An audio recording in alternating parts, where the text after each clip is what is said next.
This is my smaller one. This is my 24. This is going to go at the top of the car. And this is my 24 here. So what I'm going to use is, and this is a diaper pin. I really like diaper pins on this application because it makes sure that when I pin this to my, this is kind of old school, when I pin this to my webbing, I don't run the risk of my pin opening up, you know, because if it opens up on a little kid, you're going to hear about it. So I like that because it's more, it doesn't open up and I don't run the risk of having my, you know, strapping halfway in and I have to pull it all out. Okay, so put it in here. And because I added that 1/4 inch of ease, I get a little bit of ability to push this through. This is kind of an old school methodology, but it works. Okay, and then what I do is here's my pin, and I'll go ahead and start to gather with my pin, pull it here, gather and pull, and gather and pull.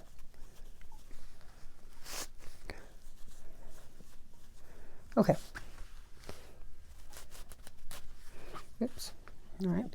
And here's my diaper pin. Go ahead and take it out, and I'll use it in just 2 seconds. Now what I'm also going to do is I've pulled, you know, I've got more here, and I'm empty here. I'm short. So I'm going to go ahead and use a set of forceps, you know, a set of tweezers. Forceps are awesome. These are hemostats, or I'm not sure if they're hemostat or forceps, but these are just terrific. So if you can find these are great. So I'm going to go in here and I'm going to pull, you know, I'm going to pull it more. You can see I'm just kind of pulling it so that it's more end to end. Okay, and so we're playing with it. Now here's my crease right here. What I want is my crease up at the corner here. So I'll take a glass of water, wet my hands, and start to reposition that crease, that seam at the very top. Why? It just looks better. You know, you really can't see it. Looks nice. And I've got it at the top, and there's no problem here. And I'm going to go ahead and iron. And if I notice that I have extra space in here and I don't have enough, if I have extra space and I don't have much, you know, that's the end of my strapping. But if I had, let's say I had extra space in here, this is where I would use a little piece of Pellon, the 1-inch Pellon that I cut, and I'd shove some of that in there just to give it some stability. And this is obviously not shape flexed. Now what we're going to do is we're going to start to play with pulling this together. And here is this is your tri-glide slide. This is this one right here. Okay, so I like this. This is fine. And, you know, I've got a little bit of extra room here, but not bad. I'm fine. I can leave this flush. That's perfect. And I like that the seam is at the top. Okay, so go ahead and take it and put this through your tri-glide. So you're going to put it up one time, turn it over, and put it through the bottom. Okay, so that is how that looks. Then what I'm going to do is I'm going to take it to my machine, and I'll pull this down a little bit because I don't want to waste fabric. I want as much as I can to wrap around that seat. And I'm going to go ahead and start to sew this. Okay, and let me go ahead and show you how that looks. You're going to sew it 3.0, stitch length is fine, purple in the top and purple in the bobbin. So you should be fine. Okay, I had a little sewing malfunction here, but what I've done is I've started to sew 1/4 inch to 1/8 to 1/4 inch, 2.5, 3 is fine. And I'm sewing down, this is on my small one, this is on the 24-inch one. Now what I'm finding though is when you sew it, you will start to notice that you're kind of pushing some fabric along. You know, I've got extra fabric floating around here. Why? Because fabric, it's starting to move, it's starting to slide on that ribbing, and fabric kind of grows. It just isn't like wood. It just has kind of a mind of its own and it grows. So what I'm going to do is, as I'm sewing along, I've got extra fabric. You can see that I've got some excess, and I'm going to go ahead and pull. I'm going to pull right here, and I'm going to pull it. You can kind of see there. Now I've pulled it kind of taut where I've reduced the wrinkles, and I've got this much here. I can trim that off if that bothers you. Okay, and so I've got this much, and I've reduced a little bit of the wrinkles. And as a result, I've got a fair amount of, yeah, I've got a little bit of extra, but I think I can work with that.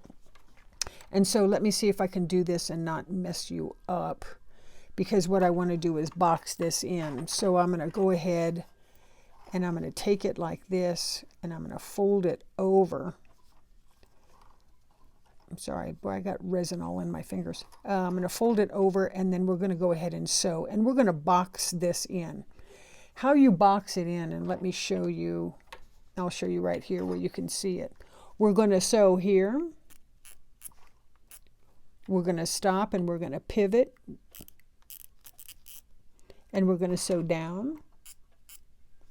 Okay, and then we're going to go all the way back over. So you're going to create a box.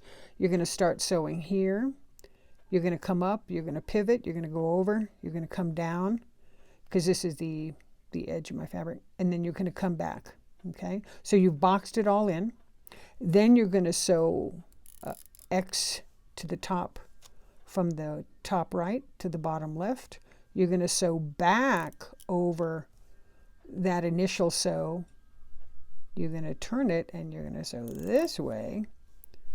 So you're going to exit like that, and then you're going to finish your sewing here. Does that make sense? I hope so. I'm sorry.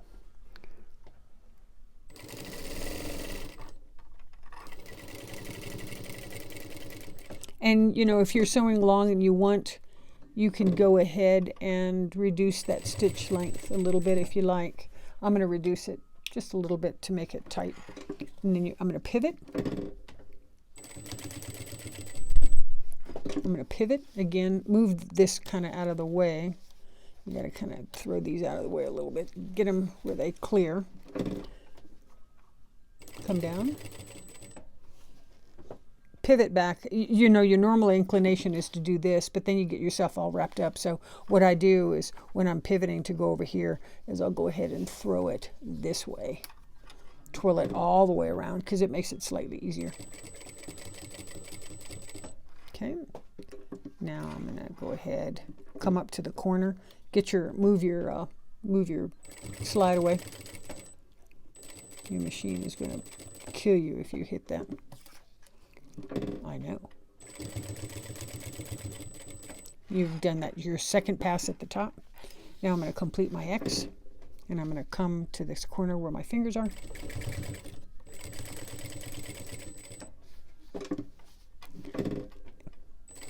And I'm going to finish my sewing on both sides.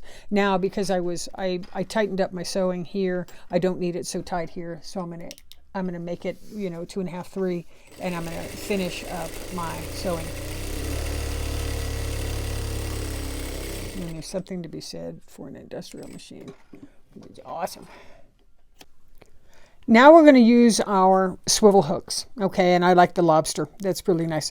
So take your piece here, and I put the wrong side. That's the one where I've, you know, that's the side with the raw edge and everything, and I consider this the wrong side. Use that side up. Take your swivel hook, put it down.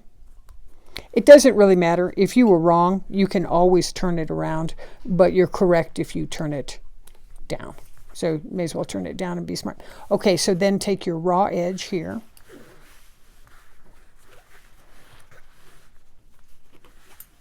Put it through your one side, and you can adjust, you know, you can adjust this, and I'll try to adjust this a little bit so that it is kind of almost adjusted for the car. Okay, so that's nice. That'll be big enough. That this whole thing should be big enough to go around to the car. Once you kind of have it adjusted, go ahead, turn it over, and put your final piece through. Okay, did that make sense what I just did? Okay, that looks good. Okay, now let me confuse you just a little bit more because it's fun to confuse you. This how to do this is important to understand this because you will do this a lot in purse making.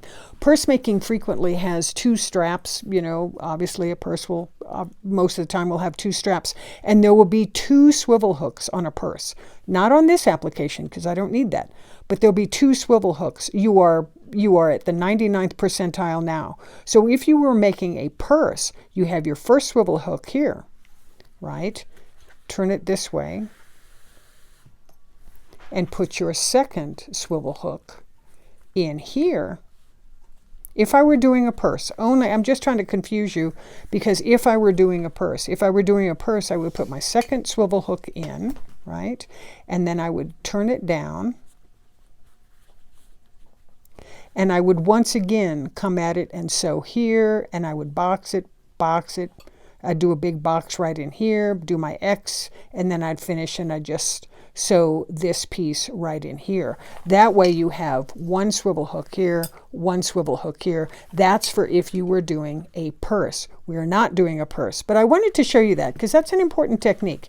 That's a technique worth learning and remembering how to do. So that's how you do an adjustable strapping. So the nice piece about this is this strap is now adjustable and it looks great. So now what I'm going to do is we'll go back and we'll place this at the top of our panel.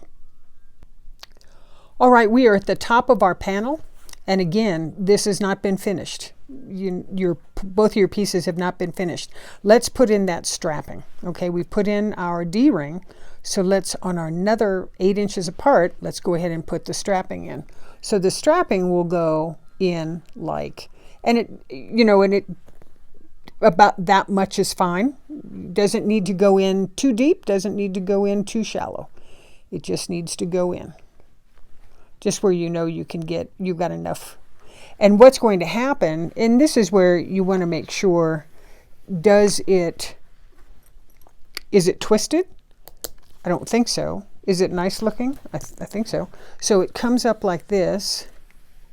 It comes around like this.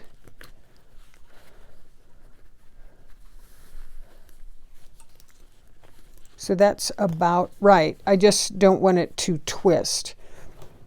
Okay, if you didn't like it where the belt was facing this way, we could switch it up where the belt is facing up. Let's do that.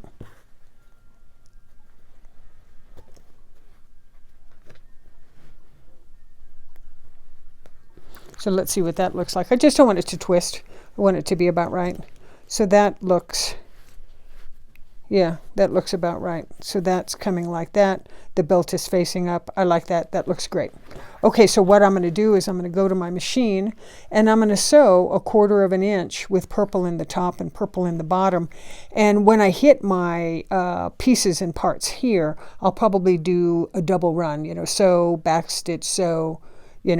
This is the only piece in the panel that is holding all the weight, this piece alone.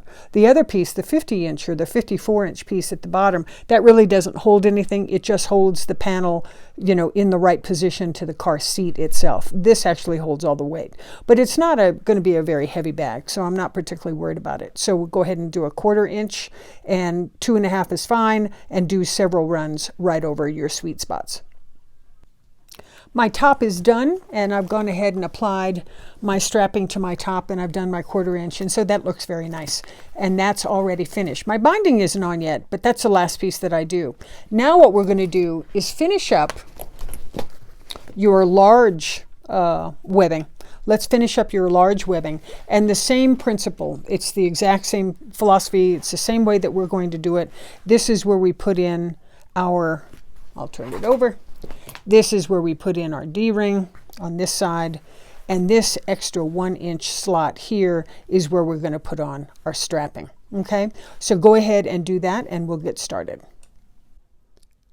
All right, you've already finished your longer one. This is your 54-inch one, and I've marked here on my 1-inch opening. I've marked where I want to put this, so I'm going to go ahead and put this here. Let it stick out Let's see if I can show you. Let it stick out just a little bit just to make sure that I get it all in. And then go ahead, and if you wanted, you could go ahead just to get it started. And I've put it where, see how my buckle is pretty, you know, not this way, but this way. I've put it where that is showing. So that goes like that.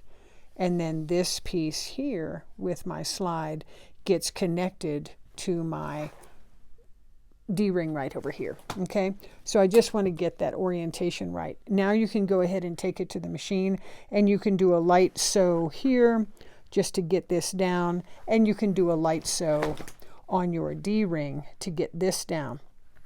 After I'm done with that, I will connect them, and I'll put these guys together. Alrighty, and then what I'll do is I'll try to secure this strapping so it isn't flying around and making me crazy. Okay, so let's get this strapping, put it together where it's not in my way so hard.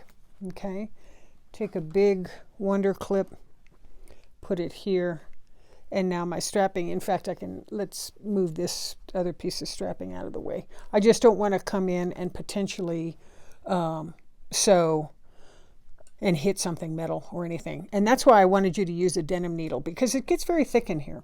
So what we're going to do is we're going to go ahead and just sew this down. I wanted to show you one method to save a little bit of time that actually works pretty well. I told you go ahead and tack these down, you know, so I've tacked down my strapping on the bottom, and I've tacked down my D-ring on this side. But as you notice here, I haven't actually tacked down that binding. And trim this out a little bit, because what I end up doing, and it works actually pretty well, is I'll go ahead, in order to save myself a little bit of time, I'll go ahead and tack down my binding now and put my binding on, and then instead of having to sew one time here and then a second time to put my binding on, I just sew one time. I don't have a big problem with that. I've never had my binding and my backing kind of separate, so that tends to work really well. So that's a way to save a little bit of time. Your binding is your final cuts of your purple fabric, and this is cut at 2.5. Remember, to cover your fabric here, to cover your stripping, is 2 3/4. This is 2.5. So you need to keep, when you start cutting these, you need to keep all this stuff separate, because 2.5 and 2 3/4 looks a lot alike. So what I'll end up doing is make any trimming that you need to do, to flush that out. And you've got your backing on, put your binding on, and I'll put my binding on where I have just a little bit extra at the top, an inch, 1.5 inches at the top. You don't need much. You're going to end up folding it over, and it'll be very pretty. Binding can be put on with any color thread. Probably a 3/0 stitch length is fine. And what you're going to need, how much binding do you need? You're going to need 70 inches of binding to go all the way around and come back up at the top over here. So that's what you're going to do. So go ahead and let's put that binding down, and I'll show you how to finish it. And when I get closer, I'm going to show you how I work the corners. You can see a lot on YouTube. There's a huge amount of how do you do a corner with a quilt binding. There's a ton of exposés on that, but I'm going to go ahead and show you how to do it as well. Okay, I'm going to go ahead and start at the top, and I've already started here, and I'm going to go ahead and put my binding. This is the raw edge of my binding. This is the folded edge here, and I'm going to put it on the side. And you can tell I've got a little bit of extra here, but I'm going to go ahead and offset my binding slightly so that I get it on, okay? But I can go ahead, and that's why I put a 2.5 inch binding. 2.5 inches will give me enough room to go ahead and make that fold over with less problems. If you go 2 1/4, I think it's just too squeezy. I think you're going to be disappointed. It's just going to be too squeezy. So go in here, and then you'll go ahead and finish. When I get to the corner, I'll show you what I'm going to do. Okay, I'm going to be coming up on the corner here in just a second, but I wanted to show you what I've done with my yellow chalk marker. I kind of drew a line right here just through the corner. That kind of helps me, tells me where to stop. Basically what you're looking for is stopping at roughly 1/4 of an inch. Let me see if I can get that a little bit tighter. Hold on, let me move myself down a little bit. Okay, I'm looking at stopping about 1/4 of an inch. Well, that's about 1/4 right there. Before the edge of my fabric right here. I'm looking at stopping just a little bit above that. So stop at about 1/4 of an inch. Okay, and then I back up a little bit. Go ahead and take your needle out, clip your threads. And then what I'm going to do, okay, is I'm going to roll this to the right-hand side. And you see I've got a seam here, and you're saying, ooh, how's that going to look? Actually, it looks fine. It works out okay. You know, it's just the way that the fabric was cut. So I'm going to roll it to the right-hand side, and I've got a 45-degree angle right here, okay? Then I'm going to roll it back on top of itself. And again, YouTube has a ton of videos on how to do this corner piece right in here. So I'm going to roll it back on top of itself. All right, so it's a nice fold, and these are parallel. This piece right here is parallel to this piece right here. All right, now turn your fabric. Let me pull myself back a little bit.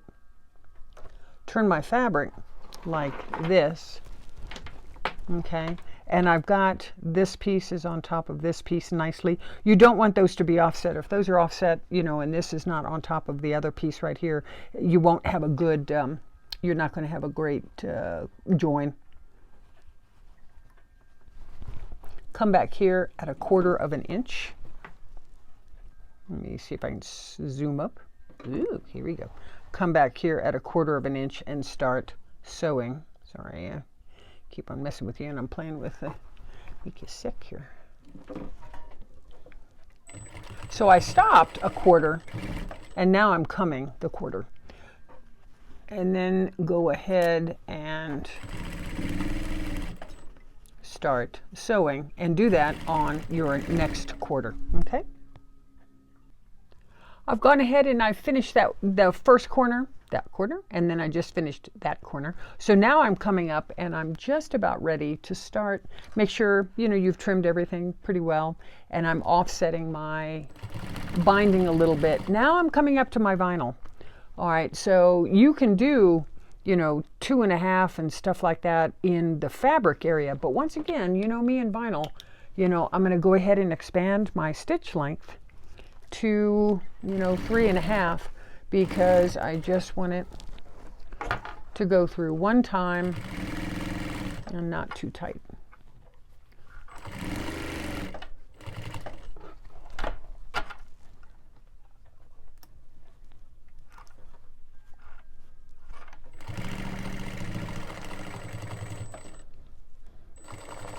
Okay, so now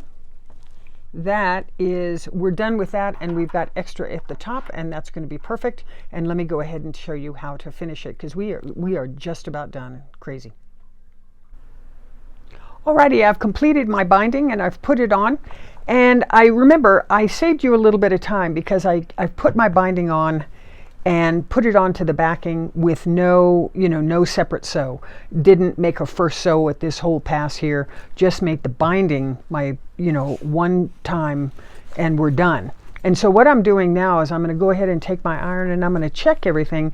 Did I catch it all? Have I caught all my raw edges? Is there something that's glaring and becoming a problem? Go ahead and take what you've got. Go ahead and iron all that you can. Be very mindful of when you're ironing your vinyl. You can tell my steam and my iron just steamed up the camera.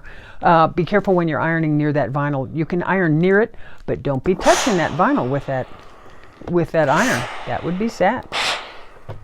And so what I'm going to do is I'm going to do a quick check. I'm going to iron it flat like this, and iron that flat, because what ends up happening is that little crease that we've created makes a pretty crease at the bottom. So that makes it very pretty. But I'm going to go ahead and fold it over, iron it flat, make sure that I've caught everything. And then what I'm going to do is I'm going to start checking, because I may have to do some trimming.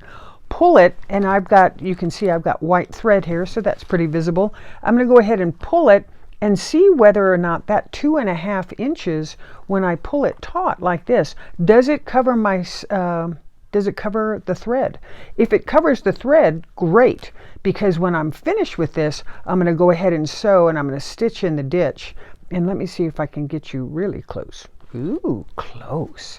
I'm going to stitch in the ditch right here. Boy, you can see I was playing with resin, and I got resin all over myself. I'm going to stitch in the ditch right here, and that's going to catch the back here. So when I want to make sure that this binding is large enough, that's why I gone for a 2.5 inch binding. Okay, so we're going to go ahead and do that. Make sure that this is ready to go, and then I'll pull you back here, and I'm going to go ahead and finish the top. Okay, we'll be right back. I've gone ahead and I've ironed it, to make sure that my 2.5 will go ahead and clear my stitch line. So I'm happy about that. Now let's talk about how you fix that mitered corner. You can do it from two different ways. You can, let's say you do it here where you bring it down, okay, and you've got kind of a miter here, and you bring this one up. Let me see if I can make that really tight. No, wait. Oh my goodness, there we go. So you brought it down, and now I'm going to flip it up, and it creates a miter right there. Nice. Okay. Sometimes some ways work better than other ways. You get a better look if you do it from the other direction. So this one I brought from the bottom up. I think I like that one better. Or what you could do is see if you like it better. Bring this side up first and bring the side over. Okay, and then you'll get the miter. Boy, those nails are bad. You'll get the miter like that. Sometimes it just works better one direction or another. So go ahead and press that. Now, if you're in a spot where it's a bit tight, and you're particularly here. Geez, where am I? Here we go. I'm going to back you up a little bit. Okay, particularly here, you want to clear that. Now this is going to clear nicely, so I'm not too worried about it. That's why God invented stitch witchery. Okay, so if you have an issue where you're just a bit too tight, or it's going to be tight, go ahead and put some stitch witchery down and pull it up, and make sure that you've cleared your sew line. Ooh, steam. And then that way, when you finally sew, you're going to be able to go ahead and do that, because when you stitch in the ditch, it's going to clear that sew line. That ditch stitch is in essence that stitch right there, that white stitch right there. Okay, so let's go ahead and make sure everything is clearing and everything looks good, and we'll fix the top. One note too, though, on the corners, I absolutely will use stitch witchery, whether or not obviously I've cleared that sew line, but I will use stitch witchery because I want that corner to be not a problem when I go for it, when I go sewing. I don't want the corner to be in my way. Okay, let's play with the top. Here is the top. You don't need a ton of fabric up here. You just need, I don't know, 3/4 of an inch or an inch of fabric is fine. Okay, so I'll go ahead. I'm going to cut a little bit of that off. You don't need much at all. And you're going to need some stitch witchery. You'll need 2 little baby pieces of stitch witchery. So let's find our stitch witchery. We'll do 2 pieces. 1 piece here, 1 piece here. Okay, alrighty. And then what I'm going to do is I'm going to, on this one, let me see if I zoom you in, how much that's going to make you nuts. I'm going to go ahead and take this piece right here,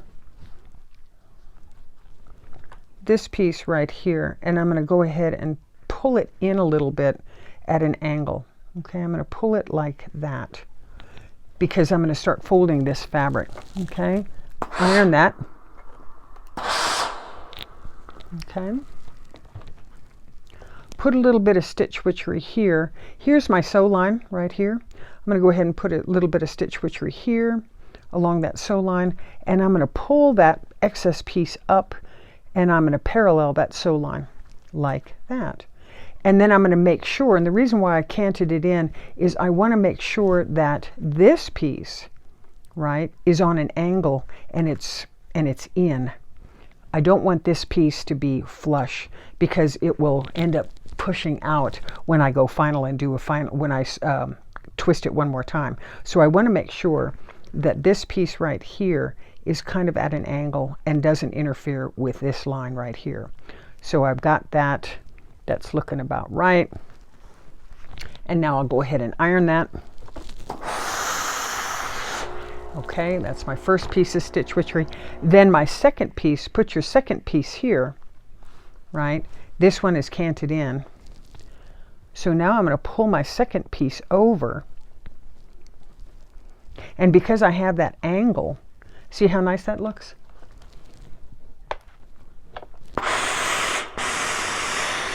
Okay, that looks good.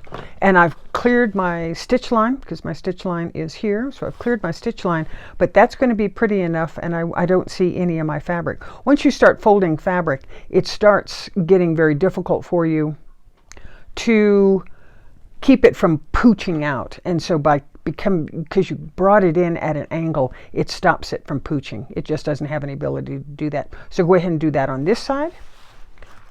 Do it on this side. You're going to need fashion thread in the top and in the bottom, okay, in your bobbin. And you're going to go ahead and sew. Once everything is nice and you've clipped it and it's looking about right, you're going to go ahead and sew in the ditch. You're going to sew right in here. I'll bring a pin so you can see. You're going to sew right in here, and you're going to sew all the way through. Now sometimes at the very top, I'm going to sew multiple times in here just to make sure that this is secured down. You're going to sew all the way down, and you're going to sew the entire panel. Okay, we are done. I've already stitched this. I've missed a couple places. Some places I've very slightly missed the stitch. It's unfortunately kind of where the vinyl is, so I'm not too worried about it. But what I ended up doing was used my stitch witchery and I fused it down. Stitch witchery will actually hold that very well, and that'll hold that for a long, long, long time. So I'm not too worried about that. So check all your work, make sure that you've caught everything, and if you haven't, either restitch it or stitch witchery it, and that will be fine. A couple questions that you may have is like, okay, well, how much you charging for this? And two, can you wash it? Washing it, yeah, you know, that's a toughie. Certainly you can spot clean. If I actually washed it, dang, I don't know. I would probably err on talking to a dry cleaner to see if a dry cleaner could do it particularly, but I don't know what a dry cleaner will do with the vinyl. I don't know if the cleaning solution will eat my vinyl. I don't know. You would have to really be careful. I would, certainly gentle, probably just hand wash only and lay it out flat to dry and just hope that your ironing will go ahead and bring it back to a nice look.